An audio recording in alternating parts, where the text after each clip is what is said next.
ఈ శ్రావణ మాసంలో శ్రావణ సోమవారాలు, శనివారాలు, మంగళవారాలు, శుక్రవారాలు అన్నీ కూడా ఎంతో ముఖ్యంగా జరుపుకుంటూ ఉంటాం కదా! అవును. మరి సోమవారం రోజు శివుడి పూజా విధానం ఏ విధంగా జరుపుకోవాలి అని అంటారు? తప్పకుండా అమ్మ.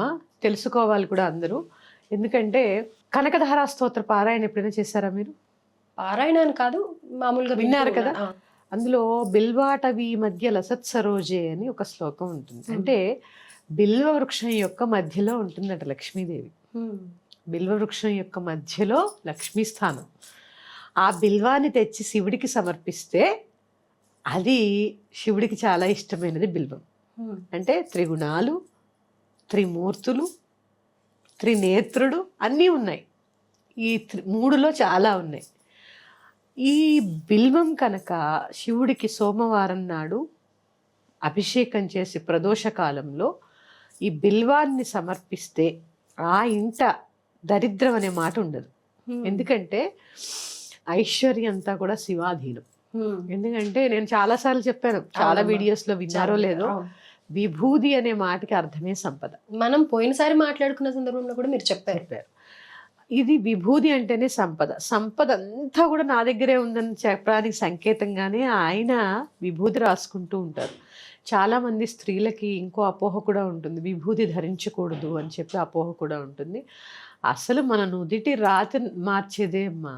హ్మ్. అసలు విభూది అంటే మన నుదిటి రాతల్ని మారుస్తుంది.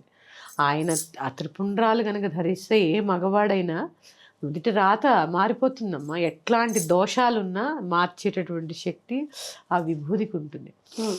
అంతటి శక్తి విభూదిలో ఉంటుంది. ఆ విభూదితో అభిషేకం చేయడం స్వామికి ప్రదోష కాలంలో, నీటిలో బిల్వాన్ని వేసి గరికని వేసి ఇట్లా మనం రుద్రాభిషేకాలు చేస్తూ ఉంటాం కదా, పళ్ళ రసాలతో, పాలతో, పంచామృతాలతో చేస్తూ ఉంటాం కదా. ఇట్లా ప్రదోష కాలంలో చక్కగా చేసుకొని ఆ శివుణ్ణి శుభ్రంగా కడిగి చక్కగా ఒక మారేడు దళాన్ని కనుక మనం సమర్పిస్తే సోమవారం రోజున చాలా విశేషమైనటువంటి ఫలితం ఉంటుంది. అయితే నైవేద్యంగా ఏం పెట్టాలమ్మా మన శివుడికి? ఇష్టం నాన్న, పండో ఫలమో, నివేదన అది ఇది అని ఏం లేదు. ఏదైనా పెట్టండి, నివేదన ఏదైనా పెట్టుకోండి. కొబ్బరికాయ కొట్టండి, పళ్ళు పెట్టండి, మీకు కుదిరితే క్షీరాన్నాన్ని పెట్టండి, హ్మ్. ఏదైనా పెట్టండి. కానీ భక్తితో అభిషేకం చేయండి. అభిషేక ప్రియ శివ. హ్మ్. ఆయన నెత్తి మీద కాసి నీళ్లు పోస్తే అమ్మయ్య అంటాడు ఆయన. చాలు. నన్ను గుర్తుపెట్టుకుని మీరు నీళ్లు పోసాడు ఆయన. అందుకే అసలు మామూలుగా ఏ ఇంట్లో అయినా తండ్రి స్ట్రిక్ట్గా ఉంటాడు, హ్మ్. తల్లి పాపం అయ్యో అంటూ ఉంటుంది కదా. ఏ ఇంట్లో అయినా అంతే అంతే. కదా. అవును. సహజం. కానీ ఇక్కడ తెలుసా, బోళాశంకరుడమ్మ ఆయన. వాగర్ధ ఇవ సంపృక్తో వాగర్ధ ప్రతిపత్తి జగత పితరో వందే పార్వతీ పరమేశ్వరో కదా. మన సృష్టి అంతటికీ కూడా తల్లిదండ్రులు కదా వారు. బోళాశంకరుడు పాపం కాసిన నీళ్లు పోసి నాన్నగారు అంటే కరుణిస్తాడు. హ్మ్. మళ్ళీ అమ్మలా కాదు, అమ్మ మొట్టకాయలేస్తూ ఉంటుంది. హ్మ్. ఎందుకంటే పాపం నాన్న అడిగిన వెంటనే ఇచ్చేస్తున్నారని చెప్పి అమ్మ టైట్ చేస్తూ ఉంటుంది. హ్మ్. అందుకని ఆ తండ్రి, ఆ జగత్పిత బోళాశంకరుడమ్మ కష్టంలో ఉన్నామని మనస్ఫూర్తిగా వెళ్ళి ఆయనకి కాసిన నీళ్లు పోసి మన ఆర్తిని చెప్పుకుంటే చాలు, వెంటనే తీరుస్తాడు. శివుడు, శివ అనే శబ్దానికి అర్థమే ఎల్లవేళలా మంగళములను ప్రసాదించేవాడు, హ్మ్. మంగళస్వరూపుడు, మంగళమే తానై ఉన్నవాడే శివుడు. అలాంటి శివుణ్ణి ఈ శ్రావణ సోమవారాల్లో అర్చించడం ద్వారా విశేషమైనటువంటి ఫలితం ఉంటుంది. అమ్మ ఒక 10-15 ఏళ్ల క్రితం వరకు కూడా అంటే యూట్యూబ్‌లో ఎంత మీలాంటి వాళ్ళు చెప్పకముందంతా శుక్రవారాలకే ఎక్కువ ప్రాధాన్యత ఉండేది. కానీ ఇప్పుడు సోమవారాలు, శ్రావణ శ్రావణ శనివారాలు, మంగళవారాలు ఇలా జరుపుకుంటూ ఉంటారు కదమ్మా! అమ్మ మరి అలాంటి సందర్భంలో ఎక్కువగా నాన్ వెజ్ తినొద్దని కానీ, లేకపోతే ఉల్లిపాయ, వెల్లుల్లిపాయ తినొద్దని ఈ మాసం అంతా కూడా ఇలా దీక్షగా అంటూ ఉంటారు. అవును మరి అలా చేయాలి అంటారా? లేకపోతే ఆ ఒక్కరోజు పాటిస్తే సరిపోతుందంటారా? అమ్మ, నియమాన్ని బట్టి చక్కగా చేస్తే చాలా ఉపయోగం ఉంటుంది. ఎందుకంటే ఇదంతా చాతుర్మాస సమయం. హ్మ్. ఆషాఢ మాసం పౌర్ణమి నుంచి కార్తీక మాస పౌర్ణమి వరకు చాతుర్మాస సమయం కాబట్టి నియమనిష్టలుగా దీక్షగా చేస్తే చాలా చక్కటి ఫలితాలు ఉంటాయి. హ్మ్. ఎందుకు అంటే అమ్మ, ఎన్నో కర్మలతో పుడుతూ ఉంటాం మనం. ఆ కర్మ కరగాలి అంటే ఎంతో కొంత కష్టపడాలి. చాలామంది ఇప్పుడు ఏమంటున్నారంటే ఈ మంత్రాలకి ఏం రావు, ఇవి రావు. మంత్రశక్తి లేకపోతేనే మంత్రశక్తి మీదే మన భారతదేశం ఉంది. ఇది అందరూ గ్రహించాలి. మంత్రం లేదు అనే మాట అవాస్తవం. కానీ ఆ మంత్రాన్ని ఎంత శ్రద్ధగా, ఎంత నియమనిష్టలతో, ఎంత అనుష్ఠానంతో చేస్తే నీకు అంత శక్తి లభిస్తుంది. ఆ అనుష్ఠానంతో చేసే వాళ్ళ సంఖ్య తగ్గిపోతుందన్నమాట వాస్తవం. కానీ మంత్రశక్తి లేదనే మాట వాస్తవం కాదు. ఆ మంత్రశక్తి ఉంది కాబట్టే చతురామ్నాయ పీఠాల ఆ మంత్రశక్తి వల్లే మన భారతదేశానికి రక్షణ రేఖగా ఉన్నాయి. మంత్రశక్తే కాపాడుతోందమ్మా. కరెక్ట్ అమ్మా. అందుకని మంత్రం లేదనే మాట వాస్తవం కాదు. ఆ మంత్రశక్తి అంతా కూడా శివశక్తిలోనే దాగి ఉంటుంది. ఎందుకంటే ప్రణవంలోనే ఉంటాడు ఆయన.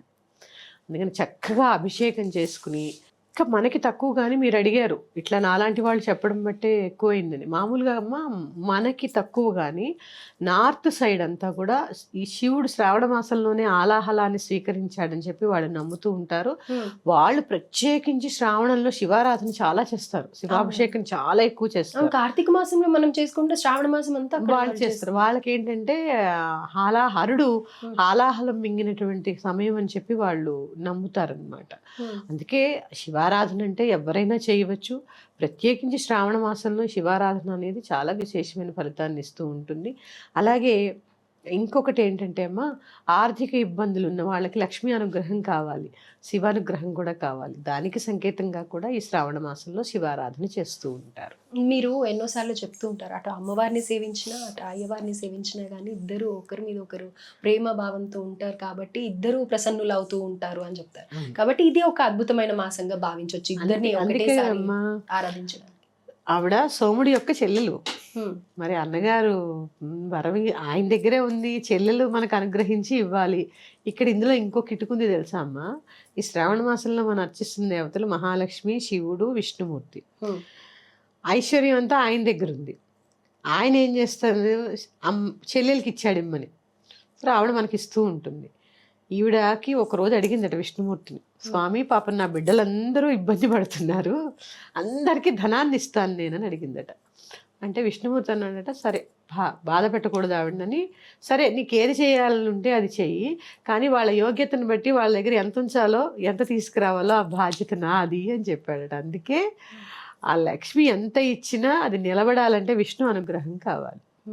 అందుకే ఆవిడ ఏం చెప్పింది, ఏ ఇంట నేను ఉంటాను అంటే నా భర్తని ఎవరైతే బాగా ఎక్కువ పూజిస్తూ ఉంటారో ఆ ఇంట నేను ఉంటానని చెప్పింది కదా తల్లి. అందుకని ఈ ముగ్గురి ఆరాధన ఈ శ్రావణ మాసంలో చాలా విశేషమైనది, చాలా విశేషమైనది. అలాగే సో శ్రావణ సోమవారాలు చేసుకోవడం వల్ల ఆర్థిక ఇబ్బందులు ముఖ్యంగా తొలగిపోతాయి అని అంటారు. అయితే అద్భుతమైన కాలాన్ని ఉపయోగించుకోవడానికి నిజంగా ఎన్నో సులువైన మార్గాలు చెప్పారమ్మా. ధన్యవాదాలు. అది ఎందుకో కూడా మళ్ళీ ఎపిసోడ్స్లో తెలుసుకుందాము. శ్రీమాత్రే నమః.